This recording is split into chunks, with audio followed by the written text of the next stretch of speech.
નમસ્કાર મિત્રો, આજે સીધું ને સતના એપિસોડમાં આપણે એક અનોખી વાત, નરેન્દ્ર મોદીના શાસનની અનોખી વાત એ કરવાની છે. અને જ્યારે નરેન્દ્ર મોદી એ પોતાના મિત્ર ગૌતમ અદાણી પર વારી જતા હોય ત્યારે સરકારી તિજોરી તો ગૌતમ અદાણી માટે ખુલ્લી જ મૂકી દેવામાં આવે એવી ઘટના બની છે. સામાન્ય રીતે કોઈ કંપનીના બોન્ડ ઇસ્યુ કરવામાં આવે ત્યારે લોકો એ બોન્ડ ખરીદે, બીજી કંપનીઓ ખરીદે, લોકો ખરીદે, રોકાણકારો ખરીદે, પરંતુ નરેન્દ્ર મોદીના પરમ મિત્ર ગૌતમ અદાણી એમના 5,000 કરોડના બોન્ડ એ જો એક જ કંપની ખરીદતી હોય અને એ પણ સરકારી કંપની હોય તો મને લાગે છે કે કંઈ ખોટું થઈ રહ્યું છે એવું માન્યા સિવાય રહેવાય નહીં. આ લોન બોન્ડ જે છે એ નોન કન્વર્ટિબલ ડિબેન્ચર એનસીડી એ 5,000 કરોડના ગૌતમ અદાણીની કંપની જે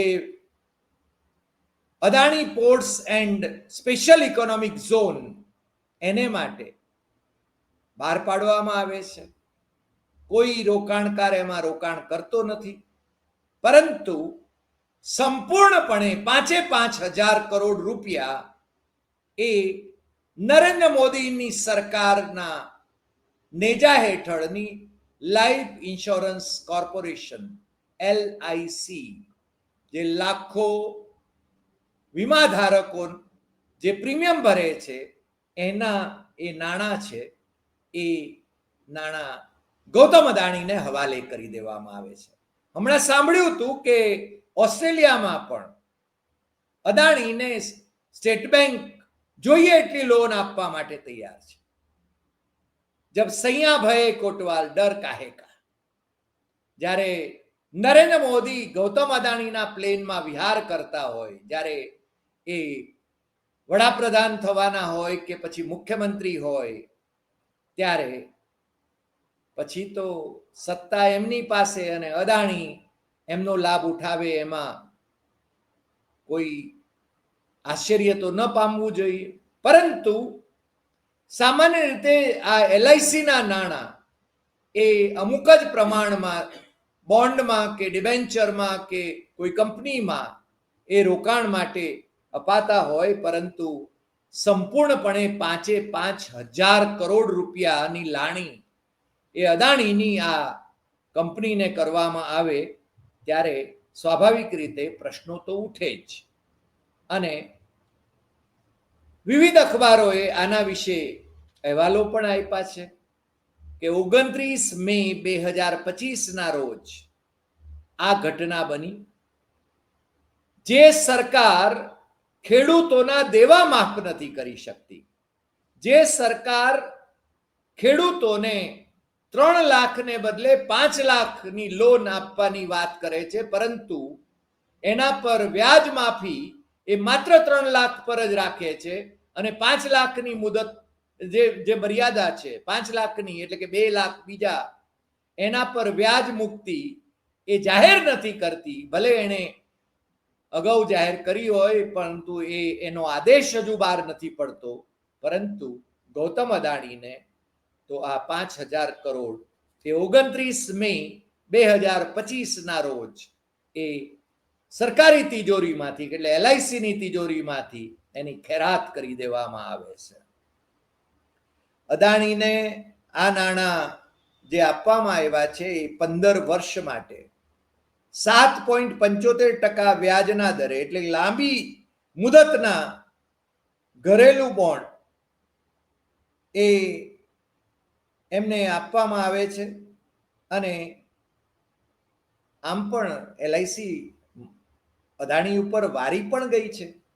જ્યારે માનનીય વડાપ્રધાન એમના પરમ મિત્ર હોય, જ્યારે સરકાર અદાણી માટે કામ કરતી હોય, જ્યારે બંદરો, એરપોર્ટ, ધારાવી જેવી એશિયાની સૌથી મોટી ઝૂંપડપટ્ટીની વિકાસ યોજના એ અદાણીને હવાલે કરાતી હોય ત્યારે એલઆઈસી કેમ પાછળ રહી જાય?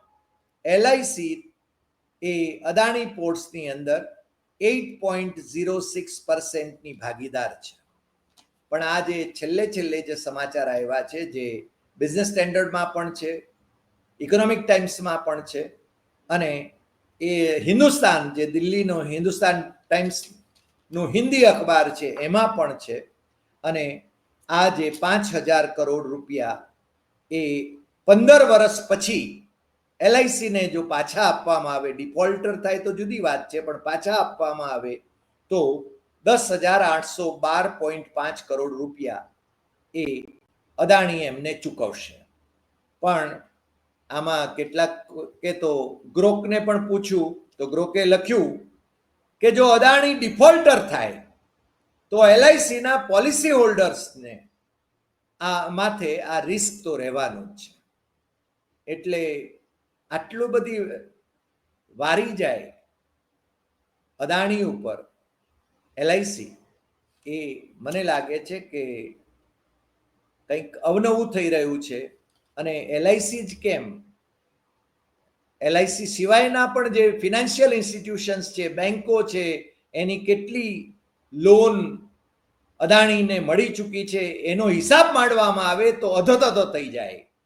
પણ દિલ્હીના હિન્દુસ્તાને એ એનો આંકડો એક આપ્યો છે કે અદાણી પોર્ટ્સ ઉપર, એકલા અદાણી પોર્ટ્સ ઉપર 31 માર્ચ 2025ના રોજ જે કર્જ હતું, જે લોન હતી, જે દેવું હતું, એ 36,422 કરોડ રૂપિયાનું હતું. અને સરકાર વારી જાય ત્યારે મોંઘી લોનને બદલે સસ્તી લોન એને આપવાની સગવડ કરી આપે. અને આ અદાણી પોર્ટ્સ એ મેં કહ્યું એમ કે 31 માર્ચ 2025ના રોજ એનું દેવું જે છે એ 36,422 કરોડ રૂપિયા છે, જ્યારે એની કમાણી 20,471 કરોડ રૂપિયા છે. અદાણી પાસે આમ તો 15 જેટલા પોર્ટ છે, કારણ કે નરેન્દ્ર મોદીના શાસન દરમિયાન અને અગાઉ પણ મુન્દ્રા તો જાણે કે પહેલાથી પણ એમ જેમ આવે એમ એને લાણી કરવાનું તો માનનીય વડાપ્રધાન નરેન્દ્ર મોદીના શાસન દરમિયાન શરૂ થઈ ગયું. અને ખાવડામાં તો સરહદ પ્રદેશમાં પણ અદાણીને એમની જે સૌર ઉર્જા અને પવન ઉર્જા માટે પણ બહુ જ સરહદ ઉપરની જમીનો આપવામાં આવી છે. એ આપણે જાણીએ છીએ. લશ્કરી વિભાગના મંત્રાલયના, સંરક્ષણ મંત્રાલયના વિરોધ છતાં જ્યાં વડાપ્રધાન વારી જતા હોય ત્યાં આ અદાણી પર એમની કૃપા દ્રષ્ટિ રહે એ સ્વાભાવિક છે. અદાણીની કંપનીઓ જે છે, એમની સંપત્તિ જે છે એ ઇઝરાયલમાં, ટાંઝાનિયામાં, ઓસ્ટ્રેલિયામાં, શ્રીલંકામાં પણ છે. અને કેરળની અંદર વીજળીના જે દર છે એ પણ વધારી દઈને અદાણીને લાભ કરવામાં આવી રહ્યો છે. કેરળમાં માર્ક્સવાદી સરકાર છે, ત્યાં પોર્ટ પણ અદાણીને મળે છે. માનનીય વડાપ્રધાન એના ઉદ્ઘાટનમાં જાય છે, શશી થરૂરને પણ મળે છે. ત્યાંના વિજયન જે મુખ્યમંત્રી છે, માર્ક્સિસ્ટ મુખ્યમંત્રી છે, એમને પણ મળે છે. અને આ ધંધાની અંદર બધા છે ને રાજીના રેડ છે. મને લાગે છે ત્યાં સુધી આ ઘટના જે બની છે એ એકદમ જે અજુગતું કંઈક થઈ રહ્યું છે એવા સંકેતો તો કોંગ્રેસના અધ્યક્ષ મલ્લિકાર્જુન ખડગે અને કોંગ્રેસના પૂર્વ અધ્યક્ષ, લોકસભામાં વિપક્ષના નેતા રાહુલ ગાંધીએ ઘણા વખત પહેલા દેશવાસીઓને ચેતવ્યા હતા. પરંતુ નરેન્દ્ર મોદી ઝાલ્યા ઝલાય એમ નથી અને અદાણીને રોકી શકાય એમ નથી. એટલે એમની ઉપર સરકાર વારી ગઈ છે અને એમને આ બધી વ્યવસ્થા કરી આપવામાં આવી રહી છે. આવા અહેવાલો એ બિઝનેસ સ્ટેન્ડર્ડમાં અંજલિ કુમાર પાંડાએ પણ આપ્યા છે, ઇકોનોમિક ટાઈમ્સમાં પણ આપ્યા છે.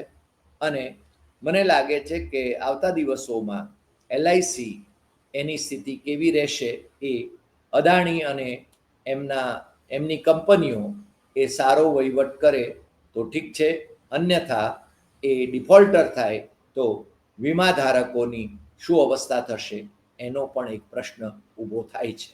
આજે આટલી વાત, ફરી મળીશું નવા એપિસોડમાં નવા વિષય સાથે. તમને જો આ એપિસોડ ગમ્યો હોય, ચિંતાજનક લાગ્યો હોય તો સૌથી વધુ શેર કરશો, લાઈક કરશો, કમેન્ટ કરશો અને લોકોને જગાડતા રહેશો. અને આપણી YouTube channel doctor Haridesai Satyam Evam Tathyam એ સબસ્ક્રાઇબ કરવા માટે દેશમાં અને વિદેશમાં મિત્રોને જરૂર જણાવતા રહેશો. નમસ્કાર.